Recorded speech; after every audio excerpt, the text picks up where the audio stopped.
बहुत समय पहले की बात है। एक राज्य में स्नो वाइट नाम की राजकुमारी अपने पिता और सौतेली माता के साथ रहती थी।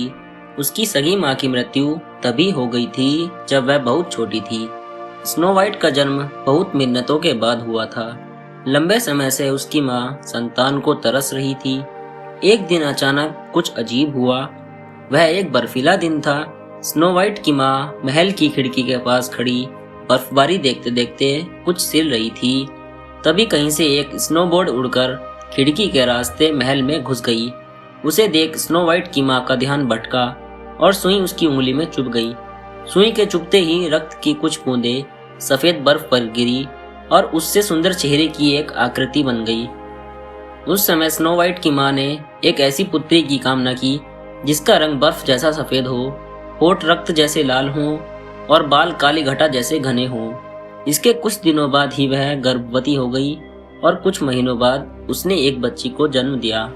बर्फ सी गोरी होने के कारण उस बच्ची का नाम स्नो वाइट रखा गया। स्नो वाइट की माँ की मृत्यु उसे जन्म देने के कुछ महीनों बाद ही हो गई।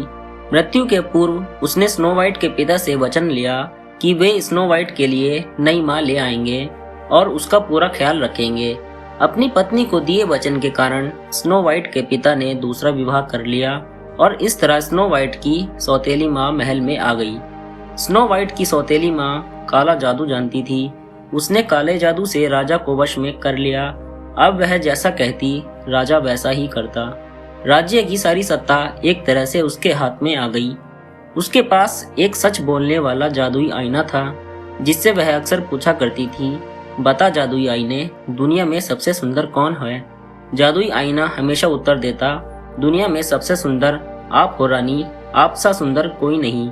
ये उत्तर सुन वह बहुत खुश हुआ करती थी।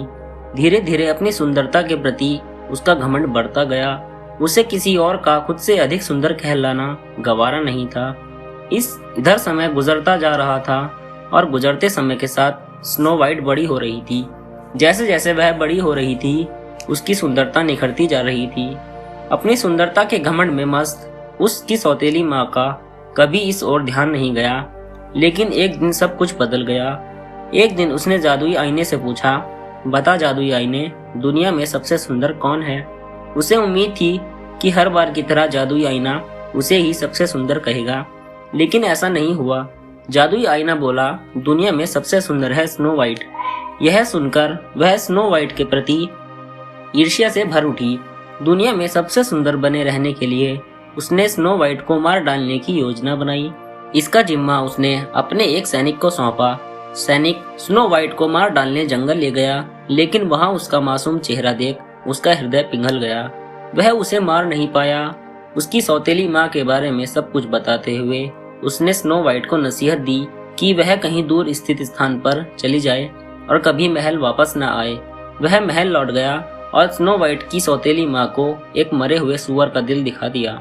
इधर स्नो वाइट जंगल में भटकने लगी। इधर उधर दिन भर भटकने के बाद शाम को वह एक पहाड़ी के पास पहुंची जहां एक छोटा सा घर बना हुआ था। वह 7 बौनों का घर था। स्नो वाइट ने उस घर के दरवाजे पर दस्तक दी, लेकिन किसी ने दरवाजा नहीं खोला। कुछ देर दस्तक देने के बाद भी जब किसी ने दरवाजा नहीं खोला तो स्नो वाइट ने दरवाजे को हल्का सा धक्का दिया और वह खुल गया। डरते डरते स्नो वाइट घर के अंदर चली गई। अंदर जाकर उसने देखा कि घर करीने से सजा हुआ था, लेकिन हैरत में डालने वाली बात ये थी कि घर का सारा सामान आकार में बहुत छोटा था। स्नो वाइट ने दिन भर से कुछ नहीं खाया था। उसे जोरों की भूख लगाई थी। उसने एक कमरे में छोटी सी मेज दिखाई पड़ी जिस पर तरह तरह के पकवान छोटे बर्तनों में रखे हुए थे। भूख के कारण स्नो वाइट ने पूरा खाना खा लिया। फिर उसे नींद आने लगी। वह दूसरे कमरे में गई। वहां उसने देखा कि एक कतार में 7 पलंग लगे हुए हैं जिन पर मखमली बिछौना बिछा हुआ है। थकी हुई स्नो वाइट एक पलंग पर सो गई। शाम होने पर 7 बौने घर लौटे। अपने घर का दरवाजा खुला देख वे हैरान रह गए। अंदर गए तो देखा उनका सारा खाना गायब है। शयन कक्ष में गए तो उन्हें स्नो वाइट सोती हुई दिखाई पड़ी। इतनी सुंदर और मासूम लड़की उन्होंने पहले कभी नहीं देखी थी। उन्होंने उसे जगाया नहीं, बल्कि उसके पलंग के पास बैठकर उसे देखने लगे। कुछ देर बाद उन्हें नींद आ गई और वे जहां बैठे थे वहीं बैठे बैठे सो गए। सुबह जब स्नो वाइट की नींद खुली तो पलंग के चारों ओर 7 बौने को देखकर वह डर गई और मारे डर के जोर से चीख पड़ी। उसकी चीख सुन 7 बौने भी जाग गए। स्नो वाइट ने डरते डरते पूछा, कौन हो तुम लोग? हम इस घर के मालिक हैं, तुम बताओ तुम कौन हो? 7 बौने एक साथ बोले। स्नो वाइट ने उन्हें अपना परिचय दिया, अपनी आप बीती सुनाई और यह भी बताया कि वह उनके घर कैसे पहुंची। उसकी आप बीती सुनकर 7 बौने बहुत दुखी हुए। उन्होंने स्नो वाइट को अपने घर में पनाह दे दी। उसके बाद से स्नो वाइट 7 बौनों के घर रहने लगी। 7 बौने दिल में जंगल में काम पर चले जाते। स्नो वाइट घर की साफ सफाई करती और खाना बनाती। बौनों के साथ रहकर स्नो वाइट बहुत खुश थी। बौने भी स्नो वाइट के साथ बहुत खुश थे। इधर महल में स्नो वाइट की सौतेली माँ ने चाल चली और उसके पिता को कैद कर दिया। अब वह पूरे राज्य की महारानी बन बैठी। प्रजा उसे महारानी के रूप में स्वीकार करने को तैयार नहीं थी, लेकिन उसके जुल्मों के सामने विवश थी। इस बीच कई दिनों तक स्नो वाइट की सौतेली माँ को जादुई आईने का ख्याल नहीं आया, लेकिन एक दिन जब उसे अपनी प्रशंसा सुनने का मन हुआ तो उसने जादुई आईने से पूछा, बता जादुई आईने, दुनिया में सबसे सुंदर कौन है? सदा सच बोलने वाले जादुई आईने के उत्तर दिया, दुनिया में सबसे सुंदर है पहाड़ों के पास 7 बौनों के घर रहने वाली स्नो वाइट। यह सुनना था कि स्नो वाइट की सौतेली माँ आग बबूला हो उठी। उसे सैनिक की चाल समझ आ गई और उसने उसे मौत के घाट उतरवा दिया। अगले दिन उसने एक बुढ़िया का वेश धरा और स्नो वाइट को मारने 7 बौनों के घर पहुंचकर दरवाजा खटखटाने लगी। उस समय स्नो वाइट घर पर अकेली थी। दरवाजे पर दस्तक सुनकर दरवाजा खोल दिया। बुढ़िया के वेश में अपनी सौतेली माँ को वह पहचान नहीं पाई। बुढ़िया बनी सौतेली माँ बोली, मैं कंघी बेचने वाली हूँ, एक कंघी खरीद लो। स्नो वाइट ने एक कंघी पसंद की तो वह बोली, आओ तुम्हारे घने बाल सवार दूं। स्नो वाइट मान गई। उसे पता नहीं था कि वह एक जहरीली कंघी है। जैसे ही जहरीली कंघी स्नो वाइट के सिर पर चली, वह गिर पड़ी। उसकी दुष्ट सौतेली माँ उसे मरा समझकर वहां से चली गई, लेकिन स्नो वाइट मरी नहीं थी, वह सिर्फ बेहोश हुई थी। कुछ ही देर में 7 बौने घर लौट आए।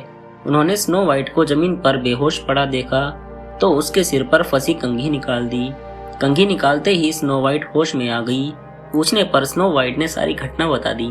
बौने समझ गए कि अवश्य स्नो वाइट की सौतेली माँ उसे मारने आई थी। उन्होंने स्नो वाइट को घर का दरवाजा किसी भी अजनबी के लिए खोलने से मना कर दिया।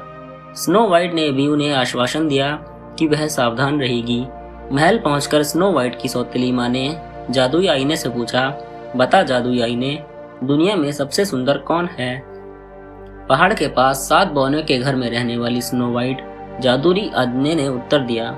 स्नो वाइट की सौतेली माँ का पहली बार खाली गया था।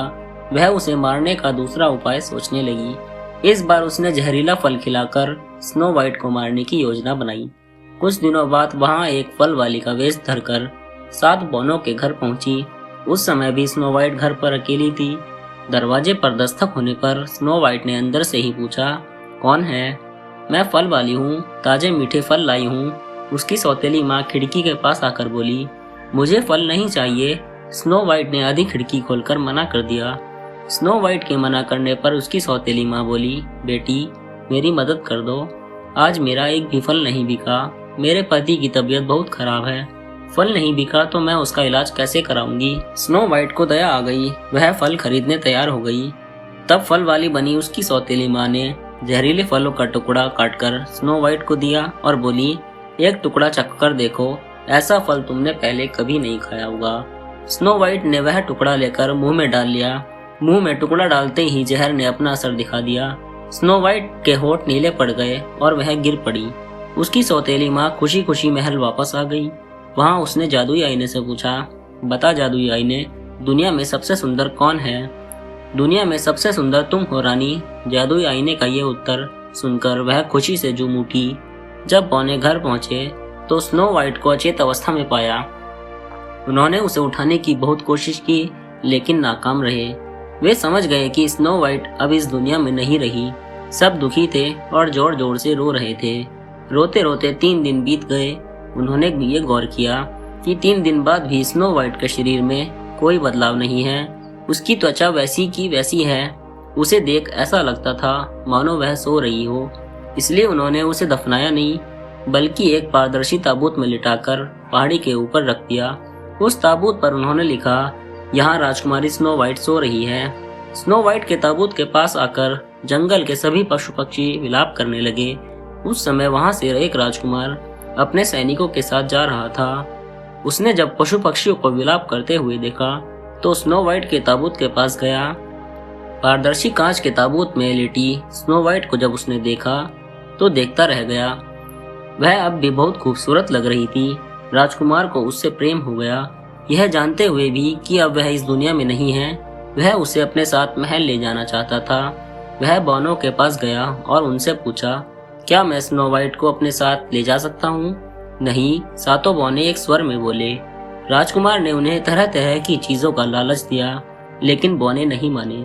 तब राजकुमार ने उन्होंने बताया कि उसे स्नो वाइट से प्रेम हो गया है। भले ही अब उसमें जान नहीं रही, लेकिन फिर भी वह अपने पास रखना चाहता है, क्योंकि वह उसे देखे बिना नहीं रह सकता। स्नो वाइट के प्रति राजकुमार का प्रेम देख बौनों का दिल पसीज गया और उन्होंने उसे स्नो वाइट को ले जाने की अनुमति दे दी। राजकुमार ने अपने सैनिकों से स्नो वाइट का ताबूत उठकर महल की ओर चलने को कहा। सैनिकों ने वैसा ही किया। राजकुमार आगे चल रहा था और सैनिक ताबूत उठाए उसके पीछे। वे कुछ ही दूर चले थे कि एक सैनिक का पैर किसी पत्थर से टकराया और वह लड़खड़ा गया। उसके लड़खड़ाने से ताबूत हिला और स्नो वाइट ने मुंह में दबा जहरीले फल का टुकड़ा बाहर निकल गया। ताबूत के हिलने के कारण सैनिकों ने उसे जमीन पर रख दिया ताकि वे फिर से उसे ठीक तरीके से उठा पाएं। राजकुमार भी ताबूत के पास जाकर स्नो वाइट को देखने लगा। वह उसे करीब से देखना चाहता था, इसलिए उसने ताबूत के ऊपर का कांच हटवा दिया। राजकुमार ने जब से स्नो वाइट को देखा तो उसकी सुंदरता उसे खुद को रोक नहीं पाया और उसके माथे को चूम लिया। जैसे ही उसके स्नो वाइट के माथे को चूमा, स्नो वाइट ने आंखें खोल दी। उसे जिंदा देख राजकुमार बहुत खुश था। उसने उसे बताया कि वह उसे बहुत प्रेम करता है और उससे विवाह करना चाहता है। स्नो वाइट ने जब ये जाना कि उसके मरे हुए होने पर भी राजकुमार उससे प्रेम करने लगा था, तो वह विवाह के लिए मान गई। लेकिन वह अपने पिता की स्वीकृति के बाद ही विवाह करना चाहती थी। तब एक सैनिक ने बताया कि उसकी सौतेली माँ ने उसके पिता को बंदी बनाकर पूरे राज्य पर कब्जा कर लिया है। यह सुनकर स्नो वाइट दुखी हो गई और रोने लगी। तब राजकुमार ने उसे दिलासा देते हुए कहा कि वह उसके पिता को उसकी दुष्ट सौतेली माँ के चंगुल से आजाद करवाएगा। राजकुमार ने अपनी पूरी सेना लेकर उस राज्य पर हमला कर दिया। घमासान युद्ध में राजकुमारी की जीत हुई और स्नो वाइट की सौतेली माँ राज्य छोड़कर भाग गई। स्नो वाइट के पिता को कैद से छुड़वाया गया। फिर राजकुमार ने उनसे स्नो वाइट का हाथ मांगा। राजा ने खुशी खुशी हामी भर दी।